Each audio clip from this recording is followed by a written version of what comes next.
Que a graça do Senhor repouse sobre todos nós que estamos aqui para adorar o Deus Pai, o Deus Filho, o Deus Espírito Santo, aquele que vive e reina para todo sempre, aquele que é o cabeça da igreja, aquele que é o Senhor de nossos corações. Eu desejo que Deus sustente a igreja no decorrer da sua existência, até quando Jesus Cristo voltar, e que como instituição humana,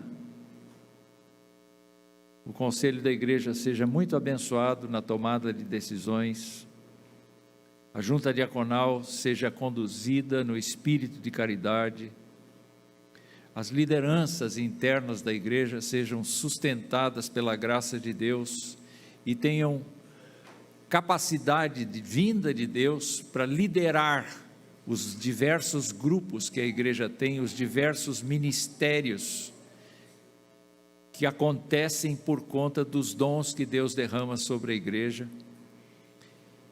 Que Deus abençoe o seu pastor, que Deus abençoe as famílias, que Deus cuide de vocês da maneira carinhosa como a palavra de Deus mostra que Ele faz. Que Deus lhes dê muitas bênçãos. Eu quero agradecer de coração ao conselho da igreja pelo convite, ao pastor, não é? Ele só colocou gente da velha guarda para festejar esse aniversário. Todos nós aqui que viemos aqui, vamos ocupar esse púlpito até o fim do dia de hoje, somos os velhos do presbitério, não é? E esses anciões agradecem. É sempre muito bom a gente ser lembrado na velhice, não é? Quem é velho como eu sabe. Queridos, eu quero convidá-los para abrir a sua Bíblia em Efésios, no capítulo de número 3. Efésios, capítulo de número 3. E eu quero conversar com vocês a respeito da igreja que Deus propõe e que todos precisam ver em nós. A igreja que Deus propõe e que todos precisam ver em nós. E, naturalmente, esta carta de Paulo aos Efésios é uma carta muito madura, é uma carta muito doutrinária, reveladora dos mistérios de Deus, mas é uma carta que, sobretudo, traz uma visão que o apóstolo Paulo tem a respeito da vida cristã cotidiana e também tem da igreja, não como uma organização, não como uma instituição humana, em que a gente tem filiados, em que a gente tem membresia, arrolamento, em que a gente tem controle financeiro, em que a gente tem diversas coisas próprias de uma instituição humana.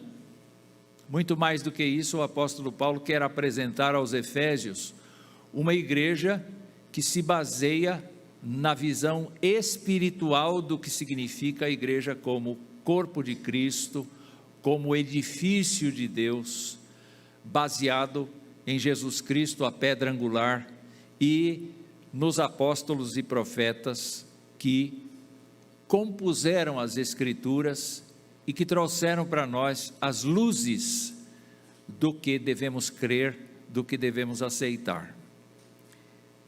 Efésios capítulo 3, portanto, e eu vou fazer a leitura na nova versão Almeida atualizada, que diz assim: por essa razão eu, Paulo, o prisioneiro de Cristo Jesus, por amor de vocês, os gentios, se é que vocês ouviram falar a respeito da dispensação da graça de Deus, a mim confiada em favor de vocês, pois segundo uma revelação me foi dado a conhecer o mistério, conforme escrevi há pouco, resumidamente.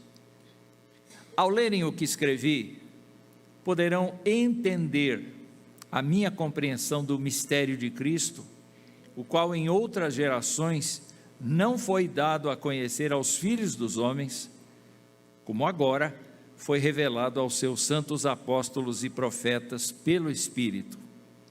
O mistério é que os gentios são co-herdeiros, membros do mesmo corpo e coparticipantes da promessa em Cristo Jesus por meio do Evangelho, do qual fui constituído ministro conforme o dom da graça de Deus a mim concedida, segundo a força operante do seu poder. A mim, o menor de todos os santos, foi dada esta graça de pregar aos gentios o Evangelho das insondáveis riquezas de Cristo e manifestar a todos qual é a dispensação do mistério que durante tempos passados esteve oculto em Deus, que criou todas as coisas. E isso para que agora, pela Igreja, a multiforme sabedoria de Deus se torne conhecida dos principados e das potestades nas regiões celestiais, segundo o eterno propósito que Deus estabeleceu em Cristo Jesus, nosso Senhor. Em Cristo temos ousadia e acesso a Deus com confiança mediante a fé nele. Portanto, eu peço que não desanimem por causa das minhas tribulações em favor de vocês, pois isso é motivo de honra para vocês. Por essa razão eu me ponho de joelhos diante do Pai, de quem toda a família nos céus e na terra recebe o nome. Peço a Deus que, segundo a riqueza da sua glória, conceda a vocês que sejam fortalecidos com poder mediante o seu Espírito, no íntimo de cada um, e assim, pela fé, que Cristo habite no coração de vocês, estando vocês enraizados e alicerçados em amor, isto para que com todos os santos vocês possam compreender qual é a largura, o comprimento, a altura e a profundidade, e conhecer o amor de Cristo que excede todo o entendimento, para que vocês fiquem cheios de toda a plenitude de Deus. Ora, há aquele que é poderoso para fazer infinitamente mais do que tudo o que pedimos ou pensamos, conforme o seu poder que opera em nós. A ele seja a glória na Igreja e em Cristo Jesus, por todas as gerações, para todos sempre. Amém.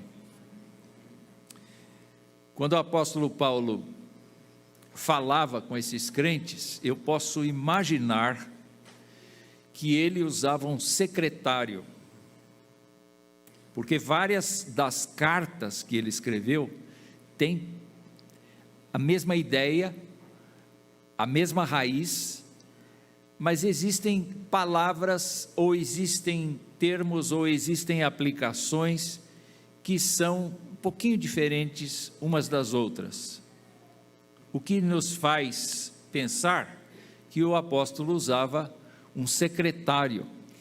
E eu fico imaginando, pelo jeito que as cartas são escritas, que ele ficava passeando no cômodo, ele ficava andando e falando, e o seu secretário escrevendo aquilo que ele falava, porque ele tinha uma dificuldade muito grande com os olhos, e quando ele escrevia em tamanho maior, para poder enxergar. Esta carta aqui, é uma carta que usa toda a revelação que o apóstolo Paulo recebeu, a respeito do passado, a respeito do presente e a respeito do futuro dos salvos. E quando ele fala a respeito do passado, ele se lembra que estava no coração de Deus e estava no projeto de Deus, no projeto redentivo de Deus, estava a igreja. Mas inicialmente, Deus não salvou a igreja. Deus selecionou em Abraão uma família.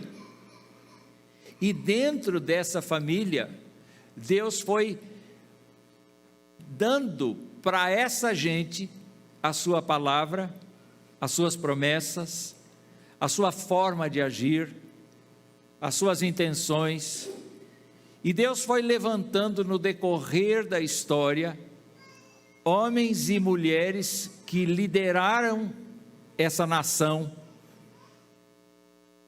de maneira que essa nação se tornou única no contexto em que vivia, porque ela era monoteísta, ou seja, ela adorava só um Deus, e um Deus invisível, um Deus que não carregava imagem, que não tinha altar com imagem. Esse povo não era um povo fácil, era um povo difícil, era um povo reclamão, era um povo muito difícil de suportar, era um povo obstinado. E uma das coisas que acontecia com eles era uma autoconfiança que Deus não apreciava. Eles diziam assim: não, eu sou de Deus, nada vai me acontecer. Vocês já ouviram isso modernamente? Não. Já ouviram em algum lugar? Eu sou de Deus, não vai me acontecer nada. Então eles faziam e desfaziam, eles agiam por conta própria muitas vezes.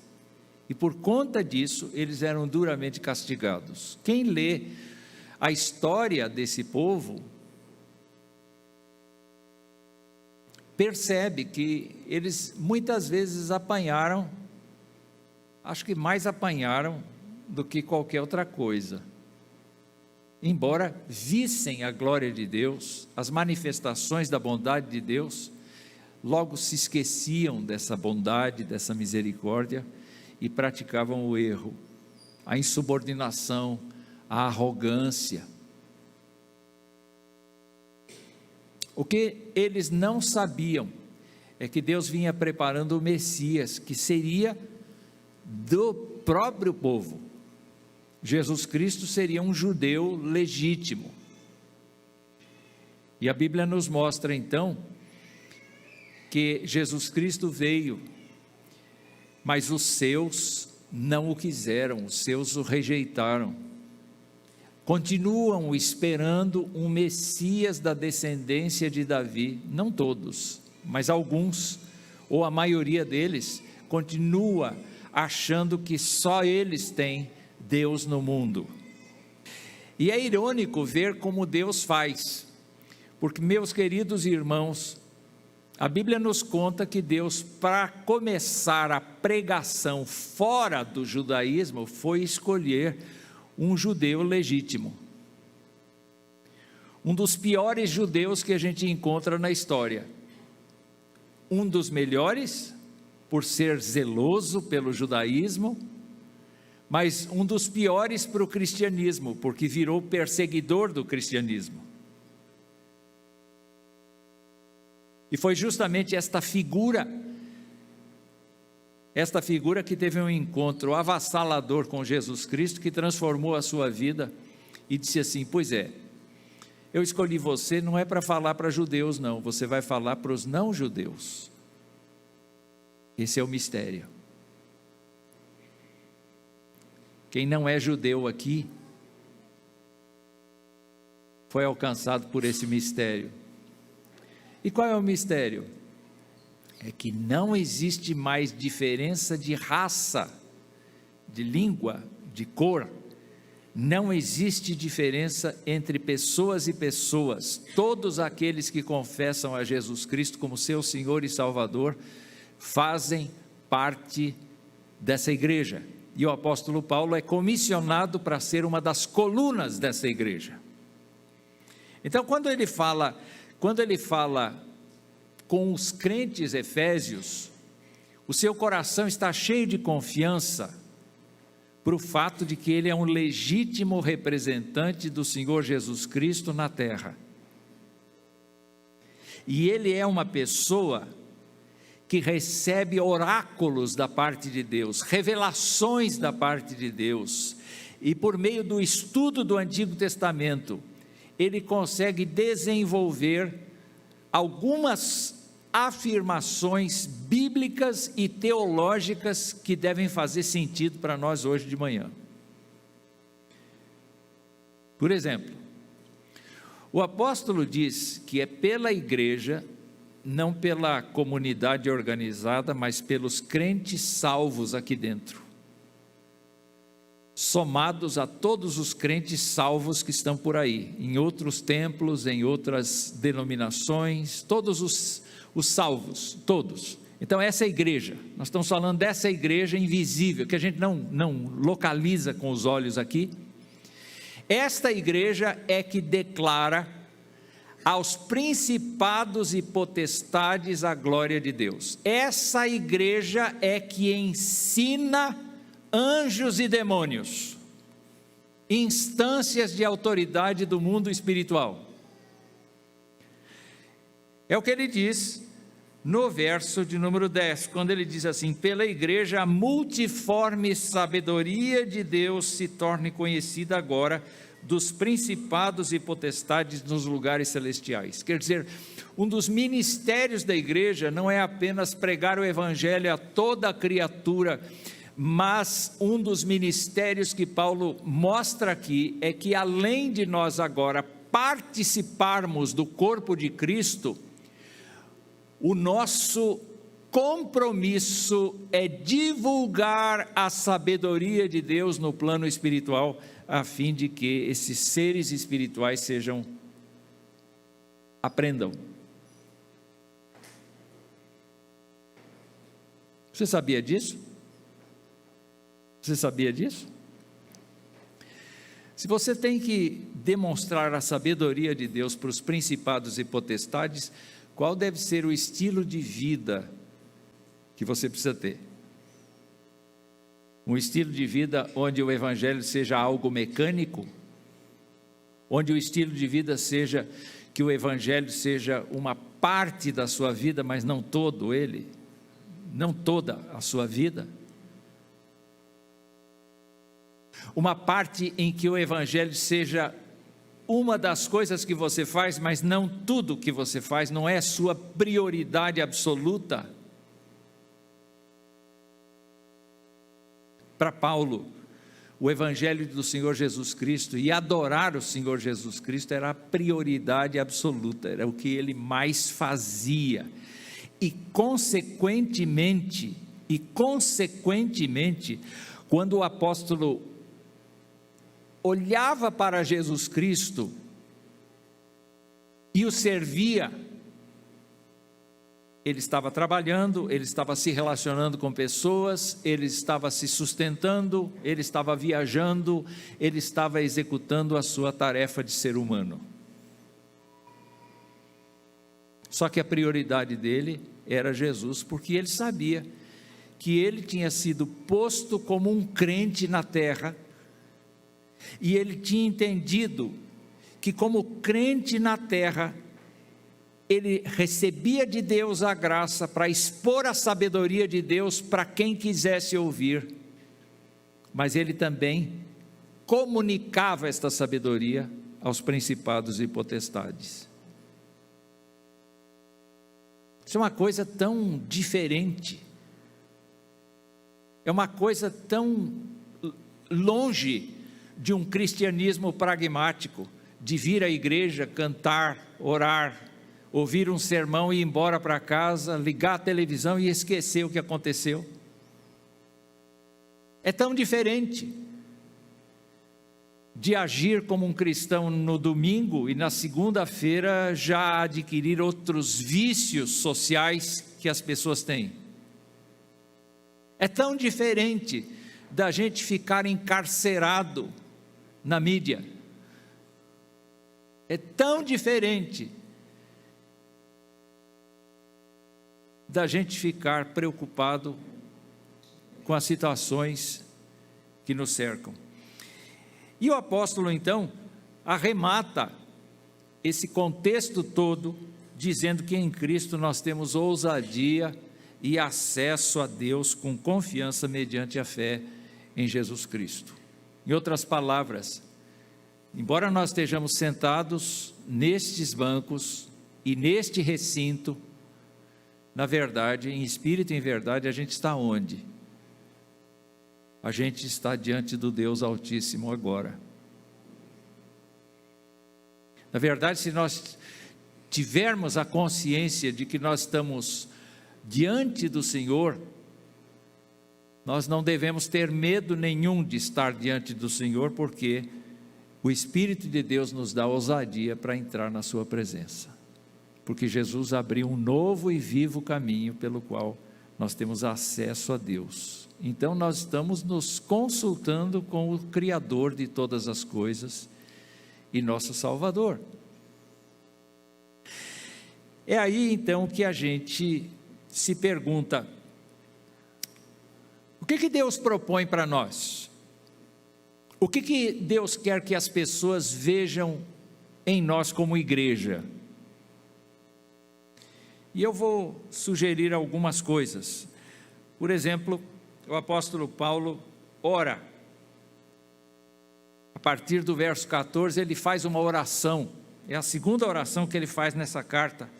E ele diz assim: eu me ponho de joelhos diante do Pai, de quem toma o nome toda a família, tanto no céu como sobre toda a terra, para que, segundo a riqueza da sua glória, vos conceda que sejais fortalecidos com o poder do Espírito Santo. No íntimo. Será que nós temos consciência de que a vida cristã não é um exercício de nossa confiança limitada em Deus, mas é muito mais do que isso, a presença poderosa do Espírito Santo na nossa vida? Será que nós temos consciência constante, porque às vezes a gente tem algum momento de consciência disso, mas o tempo todo nós temos consciência de que o Espírito Santo selou o nosso coração e habita no nosso coração o tempo todo? Se você perguntar onde é que está o Espírito Santo, você pode fazer como certos pregadores midiáticos: põe a mão no coração e diga: o Senhor está aqui. Mas o Senhor está aqui. Como é que eu sei? Eu creio. Entretanto, não é apenas a consciência de que o Senhor está aqui, é o que Ele pode fazer por meu intermédio. Como Ele pode me usar como seu instrumento na vida da terra. Pastor, eu não sou a pessoa, eu conheço pouco a Bíblia, eu tenho pouca instrução, ou então eu sou muito tímido, ou então eu sou uma pessoa muito ocupada, ou então eu sou uma pessoa que não tenho felicidade, eu só sou infeliz, eu sou muito doente. Há uma porção de esquemas que nós criamos para justificar-nos. Não é verdade? A gente não tem aquilo que se chama de mecanismos de defesa. A gente faz isso. A gente coloca a culpa no outro, como Adão fez com Eva. A gente coloca a culpa nas circunstâncias. Mas o apóstolo Paulo está dizendo assim: eu queria que a graça de Deus se derramasse sobre a igreja de tal maneira que as pessoas fossem fortalecidas com o poder do Espírito Santo no íntimo. O que significa isto? O Senhor Jesus Cristo orientou os seus discípulos antes de partir, dizendo assim em João 14: eu pedirei ao Pai, e Ele lhes dará outro Consolador, a fim de que esteja com vocês para sempre. Onde é que está o Espírito Santo? Onde é que Ele está? Ele está em você? Você confessa isso? Você se quebra diante dEle? E a afirmação de Jesus é assim: e é o Espírito da verdade que o mundo não pode receber. As pessoas sem Jesus Cristo não podem receber a pessoa do Espírito Santo. É claro que o Espírito Santo vai convencendo as pessoas do pecado, da justiça e do juízo, como nós já ouvimos neste culto. E vai quebrando os corações e vai convencendo. Isso aconteceu conosco, inclusive. O Espírito nos disse que nós éramos pecadores e precisávamos de Jesus Cristo. Mas, meus queridos irmãos, não é esse poder de convencimento que está presente agora, depois que nós fomos convencidos. Não é necessariamente o poder de falar uma língua que a gente nunca aprendeu, ou de fazer um milagre, de curar uma pessoa. Mas o poder do Espírito é o poder de amar, de respeitar, é o poder de trazer uma mensagem de esperança para quem está perdido, é o poder de discernir os tempos, é o poder de entender as profecias das Escrituras, é o poder e a competência de estar no centro da vontade de Deus, é o poder de compartilhar a misericórdia de Deus com pessoas, é o poder de Deus para agir sem pecar. O Senhor continua dizendo em João 14: o Consolador, o Espírito Santo, que o Pai enviará em meu nome, esse vos ensinará todas as coisas e fará com que vocês se lembrem de tudo. Ainda que nós tenhamos os mestres implantados pelo próprio Espírito Santo na igreja visível, lá em casa, sozinhos, com a palavra de Deus aberta, quem é o nosso mestre? Senão o Espírito do Senhor, que vai para casa conosco. Ele não fica fechado aqui quando o último fecha a porta, ele vai conosco, ele nos acompanha, ele nos ensina o trabalho, ele nos ensina os relacionamentos, ele nos ensina a viver de maneira agradável a Deus. E, meus queridos irmãos, o Senhor disse que não podia continuar falando do Espírito Santo. Eu tenho ainda para lhes dizer muita coisa, mas vocês não podem suportar agora. Porém, quando o Espírito vier, Ele guiará vocês a toda a verdade.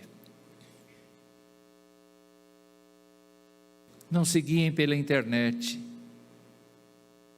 não se guiem pelos noticiários, estejam atualizados com as notícias, mas não se guiem por isso, não se pautem por isso, não aceitem a ideologia qualquer que seja dos homens, mas aceite a orientação, o poder do Espírito Santo no íntimo de vocês. É o que Paulo está falando. Porque nós não vivemos para nossa glória, nem para nosso próprio proveito, nós vivemos para a exaltação de Deus. E só dá certo exaltar a Deus quando nós o fazemos na plenitude do Espírito Santo, quando Ele comanda. E quando Ele comanda, Ele não tira a nossa razão, Ele não tira a nossa lógica, Ele não tira o nosso sentimento, Ele não tira as coisas que são próprias do ser humano, Ele nos mantém humanos, mas Ele proporciona o que de divino nós deveríamos receber. Entendem? Não é a nossa religião que nos torna espirituais, mas é o Espírito do Senhor que nos torna espirituais. E lembrando que o Senhor Jesus Cristo disse assim: mas vocês receberão poder ao descer sobre vocês o Espírito Santo e serão minhas testemunhas, tanto em Jerusalém como em toda a Judéia e Samaria, até os confins da terra.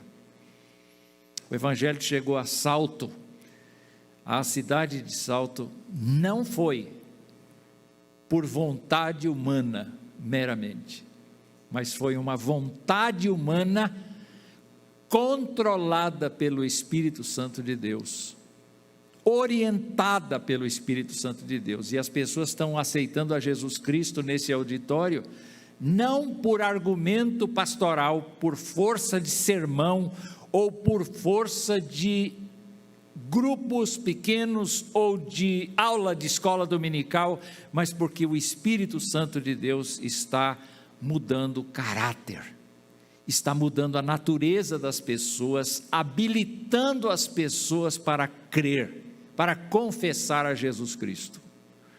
Então eu fico preocupado com o fato de que uma pauta da nossa igreja nestes 54 anos deveria ser: Senhor, como Paulo pediu pelos crentes de Éfeso, nós queremos pedir que o Senhor nos fortaleça com o poder do Espírito no nosso íntimo, para que nós sejamos crentes abençoados, com C maiúsculo, e a nossa igreja seja uma comunidade de crentes com C maiúsculo no poder do Espírito. O segundo passo que eu quero refletir com os irmãos é que, em consequência do poder do Espírito, o apóstolo fala assim: sejais fortalecidos com poder mediante o seu Espírito no homem interior, e assim habite Cristo no vosso coração pela fé, estando vós arraigados e alicerçados em amor. A segunda coisa que Deus projeta para a igreja não é apenas o poder do Espírito, mas é agora ela ser habitada por Cristo. Em termos do quê? Em termos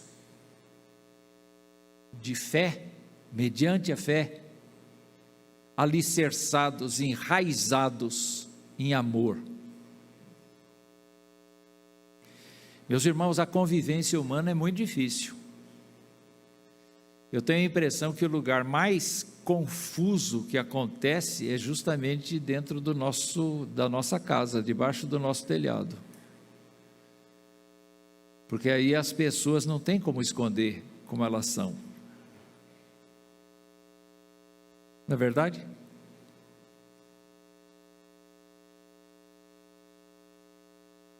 E na nossa casa a gente adquire liberdade. Eu não sei vocês, mas um dos pijamas que eu mais gosto está tão gasto,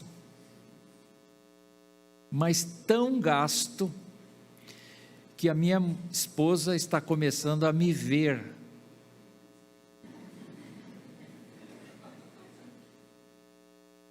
A ver o meu corpo, porque vão surgindo frestas.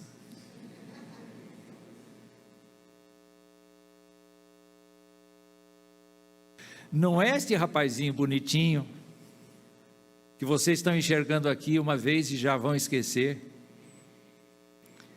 mas ela me vê todos os dias e vê como eu sou, a minha impaciência, a minha ansiedade, a minha angústia, a minha dor, o meu humor. Ela assiste tudo isso. E eu fico pensando no fato de que a igreja é uma extensão da nossa casa. Quero fazer uma pergunta para você, mas não precisa responder. Por que você sentou nesse lugar que você sentou hoje? Porque o seu lugar preferido já estava ocupado? Ou porque você encontrou alguém que você não queria ver? Não, deixa eu sentar na ala de lá, porque o dito está na ala de cá. Quando Jesus Cristo andou com muita gente, passou uma noite inteira em oração. Ele chegou para aquele grupo todo, e dentro do grupo todo, ele selecionou 12. Um dos 12, ele sabia que ia traí-lo. Mesmo assim, ele confiou nele. Ele depositou a sua vida sobre esse homem. Mas você verifica uma coisa interessante, que dos 12, ainda que tivesse um lá que ia traí-lo, dos 12, 3 se aproximaram mais de Jesus. Ele ocasionalmente tinha uns encontros, não é? No Monte da Transfiguração, ou então ressuscitando a filha de Jairo, e ele levava esses 3. Não é pecado nosso a gente gostar mais de um do que dos outros. Não é pecado a gente ter mais afinidade com uns do que com outros. Não é pecado. Sabe o que é pecado? É pecado a gente desprezar. É a gente ignorar. É a gente fazer de conta que a pessoa não existe. Eu sei que muita gente faz isso por timidez. Mas eu queria dizer para vocês o seguinte: quem nos lavou, e nós estamos hoje, se nós estamos hoje com o nome escrito no livro da vida, eu quero convidar você para olhar para o lado.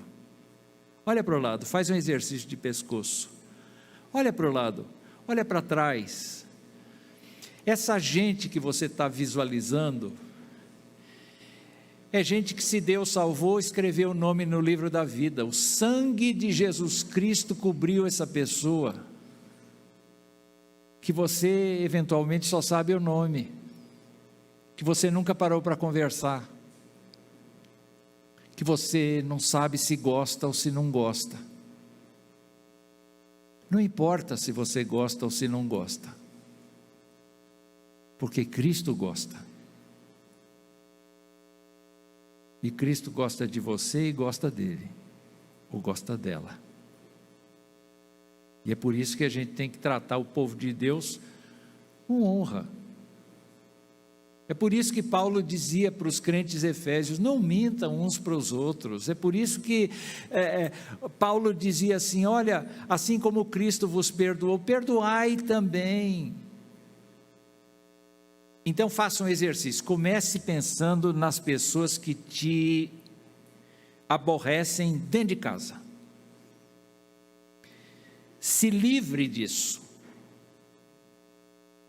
E aí traga para a igreja e comece a pensar: esta pessoa que congrega comigo há tantos anos, que eu nunca fui na casa dela, é uma pessoa lavada pelo sangue de Jesus Cristo como eu. E Jesus habita no coração dela e habita no meu. Nós somos irmãos e nós vamos estar juntos pela eternidade afora. Como é que eu faço para abençoar essa pessoa? Eu dou para vocês uma receita que eu aprendi com outras pessoas. Quando você percebe que uma pessoa não gosta de você, ore por ela. Não ore por você não, ore por ela. Diga: Senhor, abençoa essa pessoa. Oh Deus, sabe o que o Espírito Santo vai fazer? Ele vai te dar uma curiosidade, para saber como é que a pessoa está indo, porque você está orando por ela. E você vai chegar e dizer: dá licença, posso falar com você um minuto? Olha, faz tanto tempo que eu tenho orado por você, você está bem? Sabe,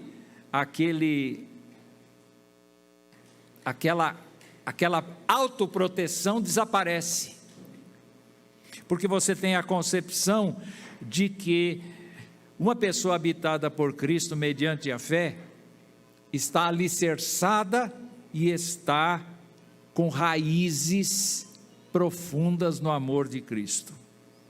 O Senhor Jesus disse para os seus discípulos o seguinte: se alguém me ama, guardará a minha palavra, e o meu Pai o amará, e viremos para ele e faremos nele morada. É uma coisa muito interessante, que se nós pensarmos nesta declaração de Jesus, nós vamos ver que não apenas o Espírito Santo habita no coração do crente, mas toda a Trindade se ocupa na vida do crente. Então quem é que está aqui? O Espírito representando Deus Pai, Deus Filho. Jesus disse: nós viremos para Ele e faremos nele morada. Quando a gente olha para o próprio apóstolo Paulo, ele diz assim: eu estou crucificado com Cristo, logo já não sou eu mais quem vive. Eu mantenho a minha personalidade. Ele continuava enérgico, valente, ousado, ele continuava com estas coisas, ele continuava com alguns princípios que ele trouxe do judaísmo. Eu não posso negar isso. Mas, queridos irmãos, quando Paulo compreendeu que Jesus Cristo era a salvação da sua vida, ele diz: já não sou eu quem vive, mas Cristo vive em mim. Você pode dizer isso com ele? Eu posso dizer isso com ele? Cristo vive em mim. Cristo vive em mim. Esposa, Cristo vive em mim. Marido, Cristo vive em mim. Pai, Cristo vive em mim. Filhos, Cristo vive em mim. Igreja, Cristo vive em mim. Eu estou crucificado com Ele.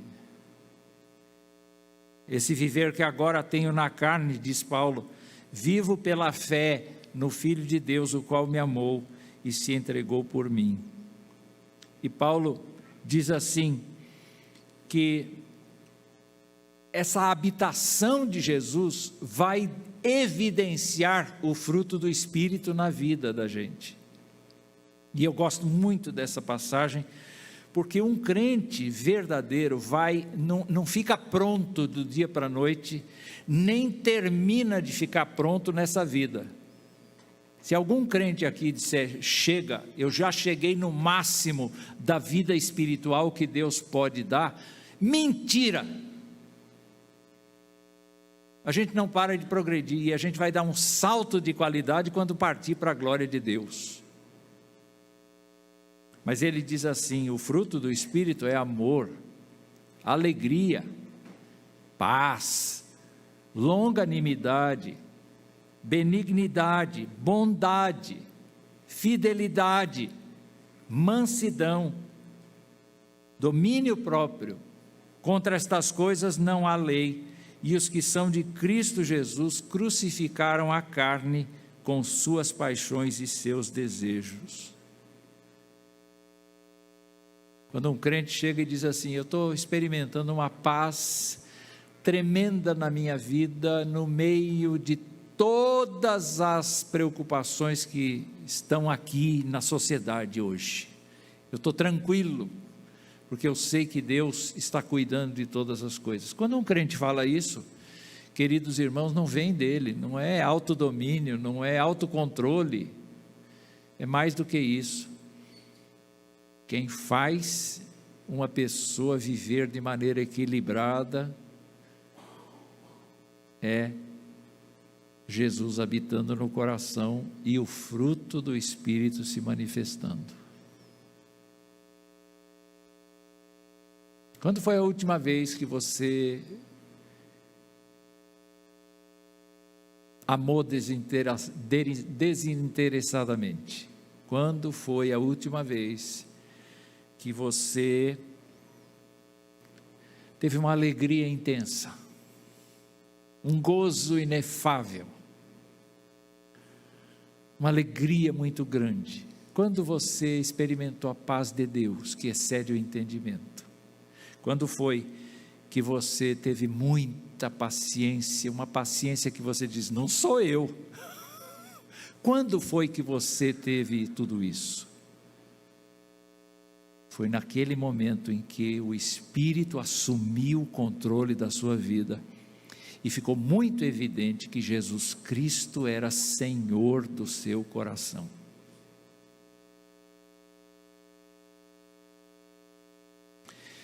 A última coisa que eu gostaria de falar nessa oração é, Paulo está pedindo que os crentes conheçam o amor de Cristo, que excede todo o entendimento, para que sejais tomados de toda a plenitude de Deus. E ele fala de 4 dimensões: largura, comprimento, altura e profundidade. Eu fico imaginando um aquário. O aquário tem comprimento, tem altura, tem largura e tem profundidade. Imaginaram o aquário? Aí coloca o peixinho lá. O peixinho num aquário, eu posso ficar olhando aquilo horas e horas. Ele não tem o mesmo caminho, apesar de fazer o mesmo circuito, ele não tem o mesmo caminho. Às vezes ele está na tona d'água, às vezes ele está lá no fundo, às vezes ele está ciscando fundo, às vezes, mas ele está imerso. Por todos os lados existe água. Eu queria que você imaginasse o fato de que você deveria viver imerso na graça.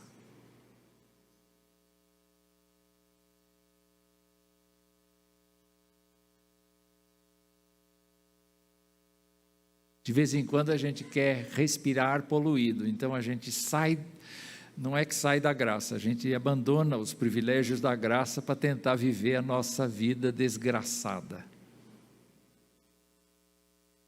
O apóstolo Paulo, certamente inspirado pelo Senhor para falar desse jeito, corrobora as palavras de Jesus Cristo, quando Jesus Cristo disse assim: como o Pai me amou, também eu amei vocês, permaneçam no meu amor. Se vocês guardarem os meus mandamentos, permanecerão no meu amor, assim como também eu tenho guardado os mandamentos de meu Pai, no seu amor permaneço. Jesus Cristo viveu imerso na graça de Deus. Jesus Cristo viveu imerso na obediência a Deus. Jesus Cristo viveu neste mundo, mas a sua vida excedia, porque ele vivia cheio do poder de Deus. Vocês estão entendendo o que significa o que Paulo está pedindo para que a igreja de Deus seja? Uma igreja que esteja tão imersa na graça de Deus, que reaja diante das situações do mundo pela graça de Deus, por meio da graça de Deus. Atue no mundo como uma igreja sacerdotal, uma igreja que serve a Deus. Vamos pegar uma situação comum. A gente vai para um hospital ou vai para um consultório esperando o tempo da nossa consulta, e a gente vê uma pessoa agoniando ali, não é? Completamente ansiosa com seu estado de saúde. O que a gente tem para falar para ela? O que a gente pode falar para ela?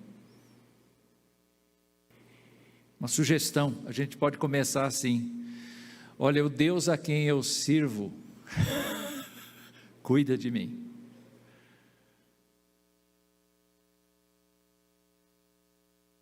Porque eu vivo na sua graça.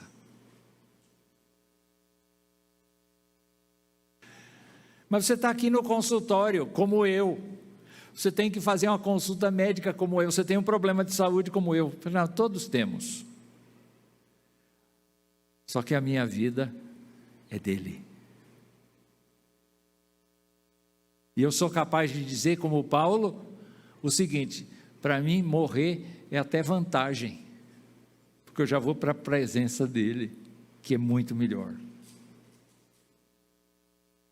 Não estou procurando a morte, eu simplesmente estou sendo consolado, porque se eu vier a sofrer, e todos sofrem por causa do pecado,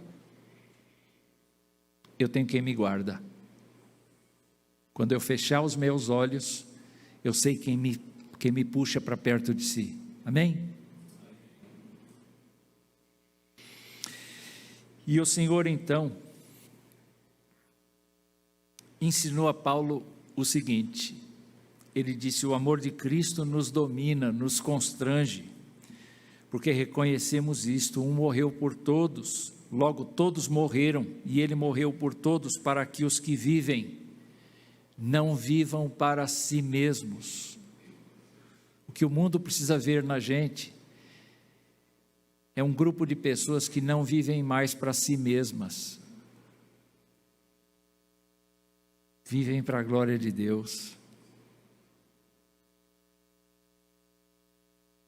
E ele disse: ele morreu por todos, para que os que vivem não vivam mais para si mesmos, mas para aquele que por eles morreu e ressuscitou. Assim que nós, daqui em diante, a ninguém conhecemos segundo a carne. Eu queria que você projetasse o que Paulo está dizendo aqui. Ainda que ele tenha conhecido, ou tivesse conhecido Jesus Cristo fisicamente, ele não olha Jesus Cristo mais como uma pessoa meramente histórica, ele olha o Filho de Deus. E eu queria dizer que o apóstolo Paulo aprendeu a olhar as pessoas evangelizadas, as pessoas cristãs, como filhas de Deus. Olha a honra que a gente acaba dando para os outros, quando a gente pensa que essa pessoa que está aqui, olhando para mim, é filha de Deus, é filho de Deus. O sangue de Jesus Cristo cobriu a nós.